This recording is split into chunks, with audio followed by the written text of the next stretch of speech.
భారతదేశంలో ఈ ప్రపంచంలో ఎక్కడైనా ఎవరైనా చెప్తారా ఆ బయట ఏమైనా ఉందా? నేను వెళ్ళలేదు, ఒకసారి వింటాను. వైఎస్ఆర్సీపీ వాళ్ళకి ఏ పథకాలు ఇవ్వకండి అని చెప్పి బయట ఏమైనా ఉందా?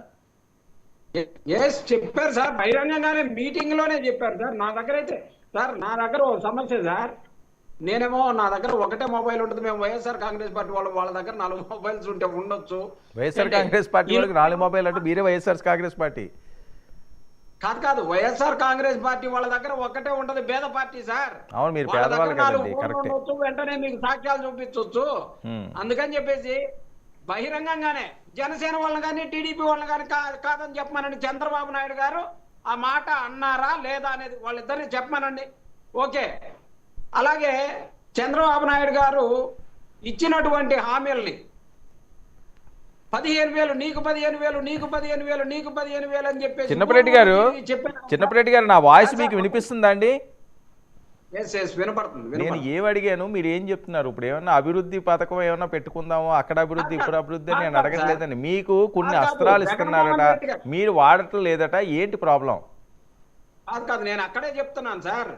చంద్రబాబు వాళ్ళు మాకు అస్త్రాలు ఇస్తున్నారని అంటుంటే జగన్మోహన్ రెడ్డి గారు మెదలకుండా ఉన్నారన్న మాట మీరు అన్నారు కదా. అందుకని చెప్పేసి ఇవన్నీ జగన్మోహన్ రెడ్డి గారు చేసి చెప్తూ చంద్రబాబు నాయుడు గారు అన్నది చెప్తా ఉన్నాను సార్. నేనేం లైన్ తప్పి మాట్లాడట్లేదు. ఖచ్చితంగా వైఎస్ జగన్మోహన్ రెడ్డి గారు రాబోయే రోజుల్లో ప్రజల్లోకి వస్తారు. ఖచ్చితంగా ప్రజలకు ఇచ్చిన ప్రతి హామీని కూడా నెరవేర్చేదాకా ప్రతిపక్షంగా మేము పోషిస్తూ వైఎస్ఆర్ కాంగ్రెస్ పార్టీ తరఫున ఇప్పటికే జరిగినటువంటి 3 ఉద్యమాలు ఎలా జరిగినాయో చూశారు సార్.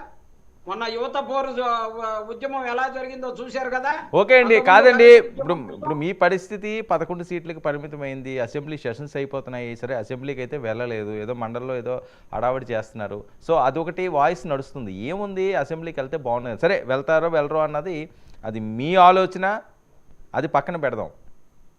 మొన్న సభలో వినండి, పిఠాపురం ఏదైతే ఆవిర్భావ సభ, విజయోత్సవ సభ లేదా జయకేతనం సభ జరిగిందో, నభూతో నా భవిష్యత్ అన్నట్టుగా ఆ సభ జరిగిందట.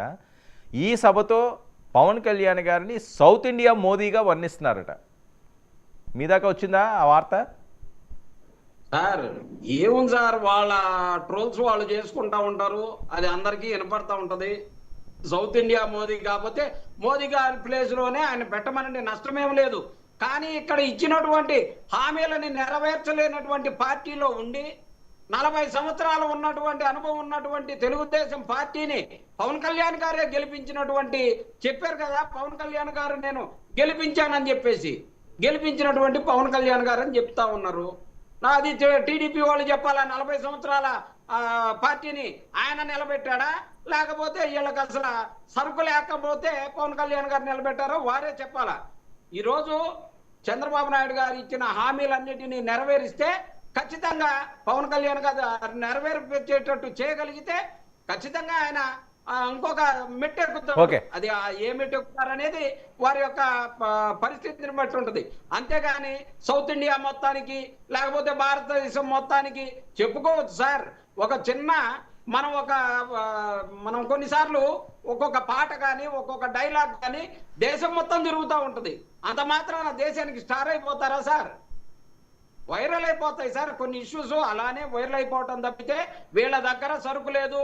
వీళ్ళు ఒకరికొకరు కొట్టుకోను తిట్టుకోను డైవర్ట్ పాలిటిక్స్ చేయటం తప్పితే వీరు చేసేది ఏముంది సార్? ఇప్పుడు చెప్పమనండి, జనసేన టీడీపీ నిలబెట్టిందా, టీడీపీని జనసేన నిలబెట్టిందా?